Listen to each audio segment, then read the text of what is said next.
to the Pup Mommy, where it's all about the pups. They always come first with me. Now this video is a second in a three-part video series about people who are thinking of surrendering their dog, giving up their dog, getting rid of their dog, whatever terminology that you want to use.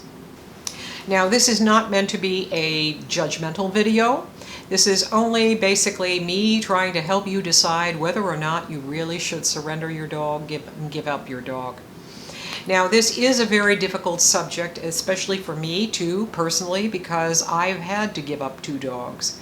I've rehomed a male and a female Doberman, which is nothing about the Doberman breed, but it was merely because of behavioral aggression issues that could not be solved with professional help from a trainer as well as a behaviorist.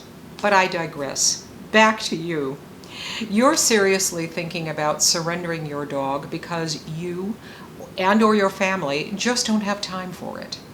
Now, my question to you is, then what is it about the dog that is kind of making you feel, causing you to feel this way? Is it the fact that the pup turns out to be more work than you expected?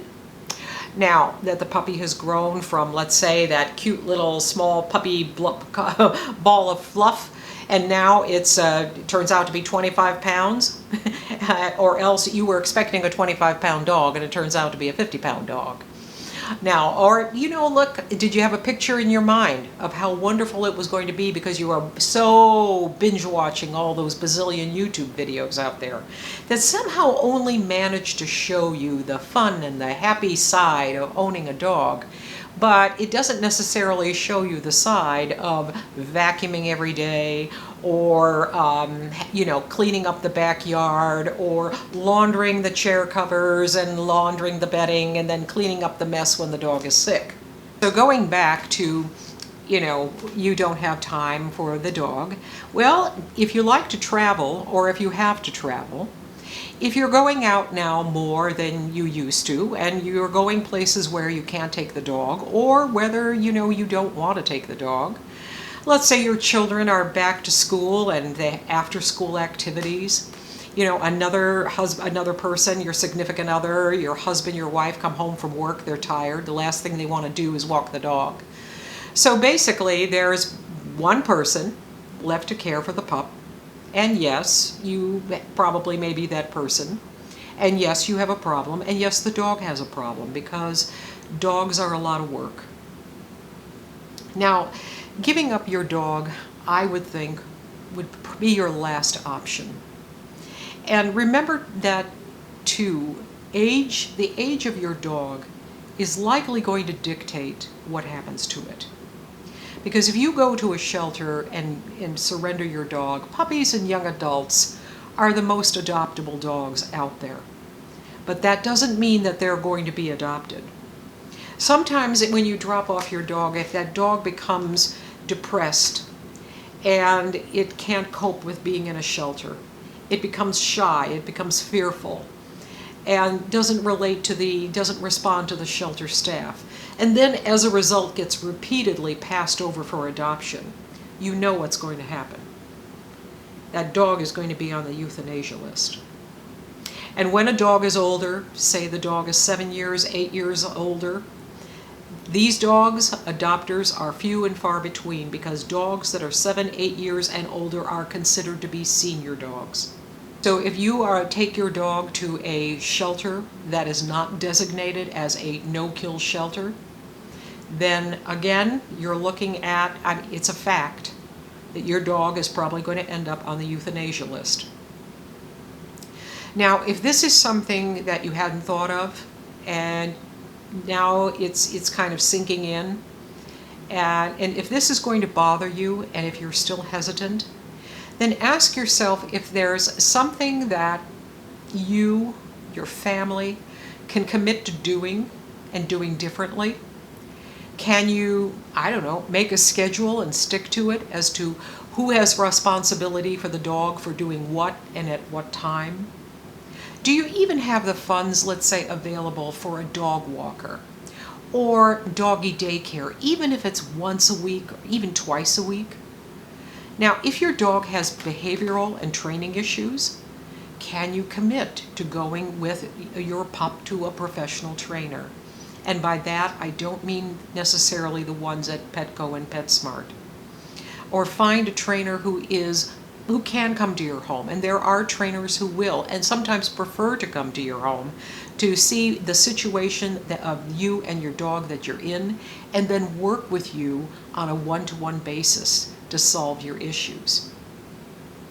You know, dogs have emotions. A lot of times people don't recognize that dogs do have emotions. They feel love, they feel joy, happiness, sorrow, anxiety, fear. For dogs, you are their world. You are their everything. Dogs are not meant necessarily to spend almost all of their waking hours in a crate, in the basement, in the backyard, alone, ignored.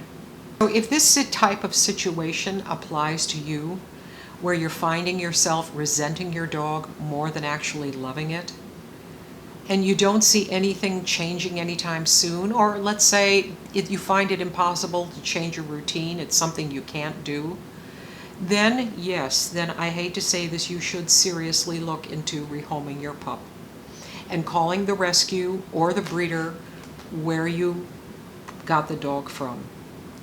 Because if you did get your if you did get your dog from a reputable breeder, the breeder will, most breeders, because their love for their pups extends throughout the pup's life, the reputable breeder will work with you to try and rehome your dog.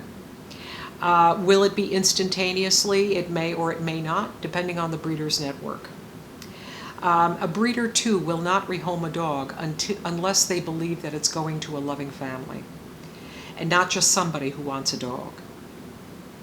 Now, if you got the dog from a rescue, normally in a rescue adoption contract, there is a clause there that says that you will return the dog to the rescue and they will agree to take it back. And also with some privately owned shelters that are run that also have adoption clauses in their adoption contracts that specifically state that they will take the dog back. Now, will the breeder, the shelter, or the rescue, as we're discussed, pay you for the dog? No. No, they will not.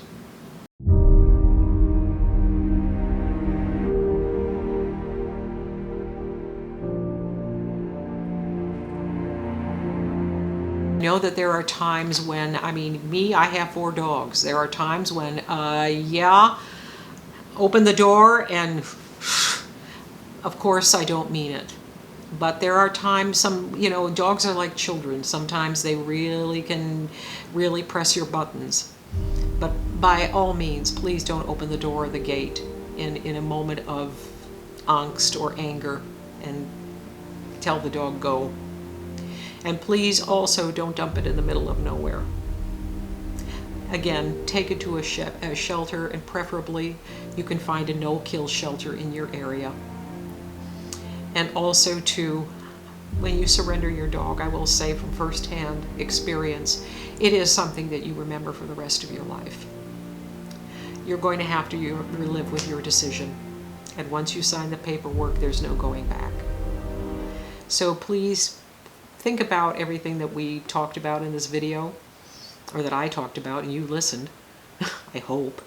And so thank you again for sticking with me, for putting up with me. Dogs are very, very precious to me. They really are. And that's why I have so many of them. And thank you very much again for watching. Don't forget to click subscribe. If you have questions or comments, leave them below or email me directly.